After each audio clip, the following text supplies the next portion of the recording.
신경통은 명의를 찾으실 필요가 없으세요. 평범한 의사 한 명이라도 신뢰를 가지고 계속 피드백을 왔다 갔다 하시면서 나한테 맞는 약물 용량을 찾으시는 게 제일 중요합니다. 신경통이라고 하는 것은 신경에 신호를 받는 센서 부분에 신경 신호가 너무 과하게 들어간다는 거예요. 그러니까 이 찌릿찌릿 전기로 지지는 것 같은 느낌이 난다고 하는 건데, 대상포진 이후에 오시는 경우도 있고, 디스크라든지 손목 터널 증후군 때문에 신경이 눌려가지고 오시는 경우도 있고요. 그리고 뭐 특별한 이유 없이 발생하시는 경우도 있습니다.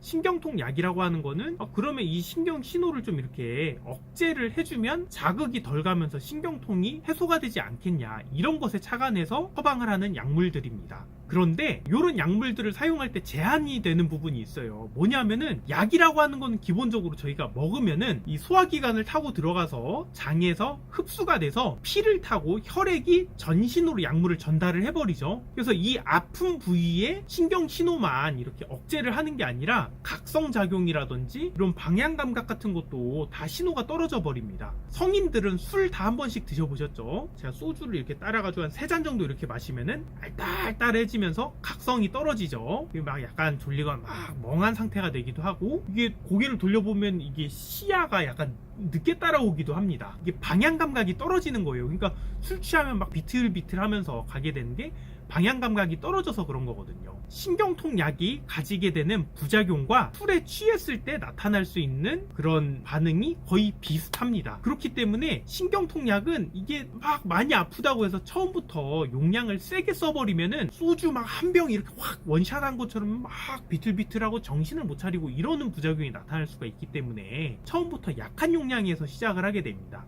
이틀에서 3일에 걸쳐서 약한 용량으로 적응을 시킨 다음에 점점점 서서히 끌어올리게 되는데요. 가바펜틴이라고 하는 성분이 일반적으로 많이 사용을 하는 겁니다. 이게 100ml씩 하루 3번에서 보통 한 300ml 정도로 이렇게 들어가다가 이게 효과가 없으면 600, 900, 1200 이런 식으로 순차적으로 차차차 올리게 돼요. 그리고 요 리리카라고 하는 성분도 25에서 시작해서 50, 75, 150 이런 식으로 차차차 올리게 됩니다. 처음부터 센 용량을 팍 때려버리면은 정신을 못 차립니다. 만취한 것처럼 그렇게 되기 때문에 약한 용량부터 서서히 이렇게 쓸 수밖에 없어요. 신경통약은 특징이 그런 겁니다. 그래서 많은 분들이 오해를 하시는 게, 아니 약을 먹어도 효과가 없더라 이러시는 분들이 있어요. 그래서 안 먹었다 이러시면 안 됩니다. 신경통약은 애초에 세게 쓸 수가 없다고 말씀드렸기 때문에 약한 용량으로 써서 효과가 없으면 피드백을 줘서 약 용량을 또 올리게 되는데, 앞에 용량을 제대로 안 드셨으면 용량이 뛰었을 때 부작용이 확 심하게 와서 막 어지럽고 막 정신을 못 차리고 이런 게 심하게 올 수가 있어요. 그래서 신경통약 같은 경우는 효과가 없더라도 계속적으로 꾸준히 드셔야 다음에 용량을 센 걸로 조정했을 때 부작용이 크게 심하지 않으실 수가 있는 겁니다.